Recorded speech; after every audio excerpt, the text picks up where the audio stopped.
अक्षय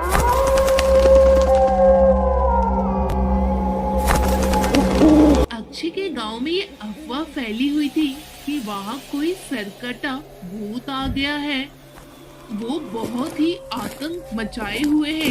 अक्षय बड़े दिनों से गांव नहीं गया था। वो शहर में ही एक कंपनी में काम किया करता था। तब उसे अपनी बहन से यह खबर मिली तो उसे बड़ी हंसी आई।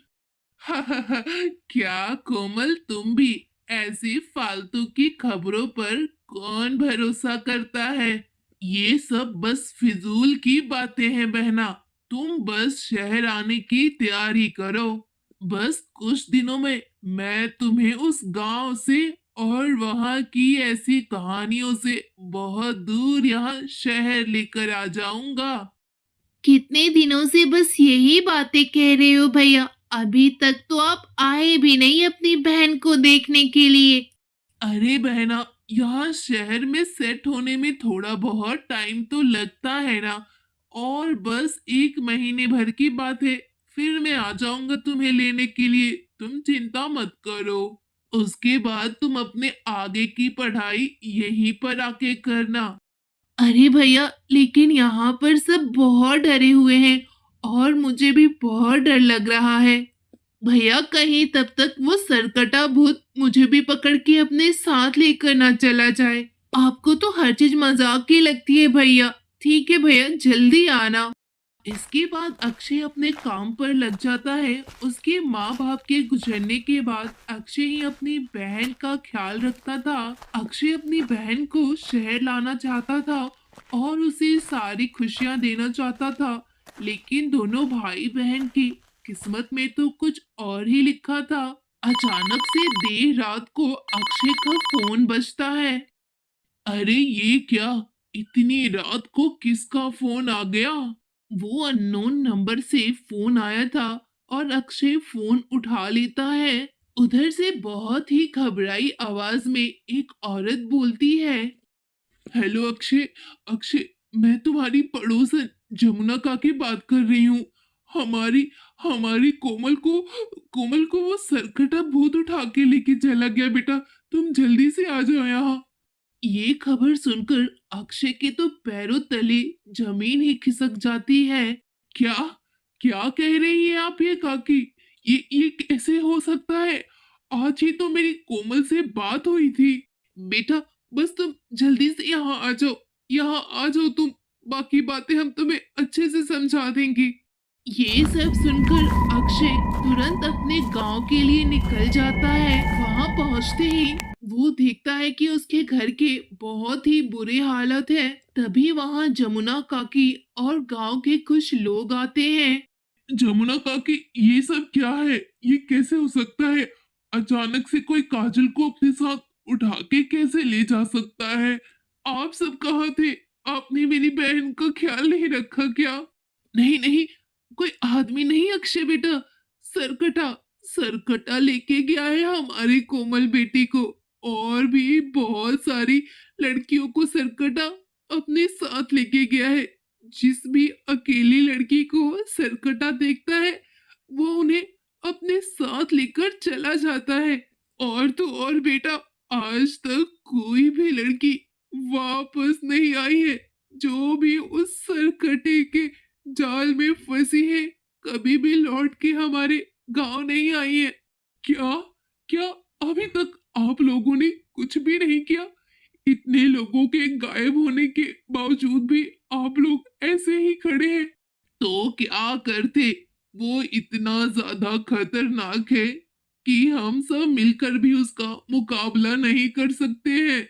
कोई कुछ करे या ना करे, लेकिन मैं अपनी बहन को बचाने के लिए कुछ न कुछ तो जरूर करूंगा। बस मुझे इतना बता दो कि वो आखिर मिलेगा कहाँ। बेटा, वो तो हमें नहीं पता कि वो कहाँ मिलेगा। बस हमें इतना मालूम है कि वो अकेली लड़कियों पे हमला करता है, वो भी अंधेरे में। और उसके बाद वो उन्हें कहाँ लेकर जाता है, हम में से किसी को मालूम नहीं है। हमें तो ये भी नहीं मालूम है कि हमारी बच्चियां जिंदा भी है या नहीं। आप मुझे बस इतना बताइए कि सारे गांव में कोई ऐसा तो होगा जो उस सरकटे भूत के बारे में जानता होगा। हाँ, एक है हरिया। उसे कुछ ना कुछ तो जरूर पता होगा सरकटे के बारे में। वो इस गांव में सबसे बूढ़ा आदमी है और लोग कहते हैं कि उसकी उम्र 100 बरस से भी ज्यादा है। वो कुछ ना कुछ जरूर जानता होगा।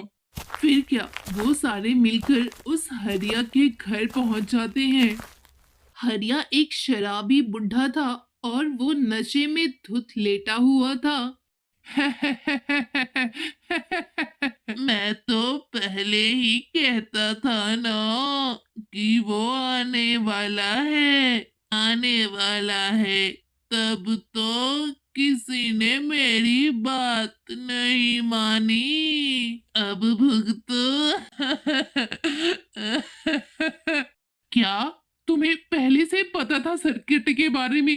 बताओ, बताओ कि वो हम सब से क्या चाहता है और हम सब उससे कैसे छुटकारा पा सकते हैं। वो कौन है और कहाँ से आता है ये तो मुझे नहीं मालूम, लेकिन इतना जरूर पता है कि वो हर 50 सालों में जरूर आता है और गांव की लड़कियों को उठाकर अपने साथ ले जाता है। तो तो अब हम सब क्या करें? अब हम उन लड़कियों को कैसे बचाएंगे? वो वो सब जिंदा तो होगी। हाँ, अभी तो वो सब जिंदा है, लेकिन कल सुबह तक वो सब जिंदा नहीं रहेंगी। इसीलिए जो करना है जल्दी करो। अरे, तो हम उसे कैसे छुटकारा पा सकते हैं? कोई तो उपाय होगा। हाँ, एक उपाय जरूर है। तुम लोगों को उसका सर काटना होगा।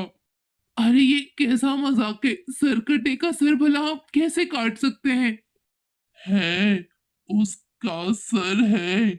जहां वो अभी है, उस गुफे में अंधेरे में उसका सर कैद है। सबसे पहले उसे आजाद कर दो, फिर काट दो, फिर सब ठीक हो जाएगा।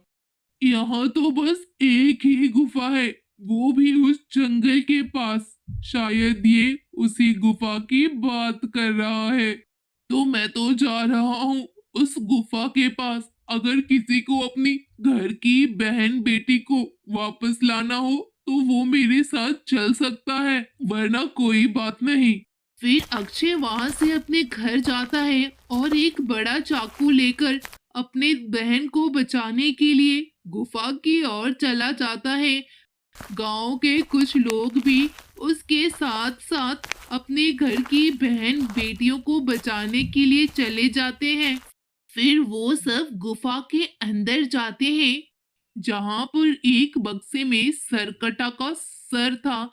अक्षय उस बॉक्स को खोल देता है, जिसके अंदर बहुत ही डरावना सरकटा का सर रखा हुआ था, जो अपनी लाल लाल आंखों से अक्षय को ही घूर रहा था।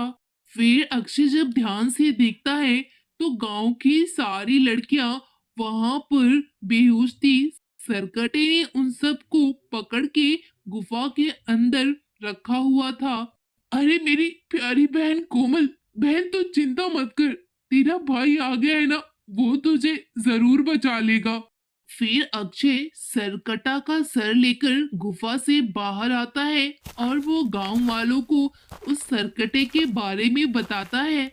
हमारे गांव की सारी लड़कियों को उस सरकटे ने इस गुफा के अंदर बंद कर रखा है।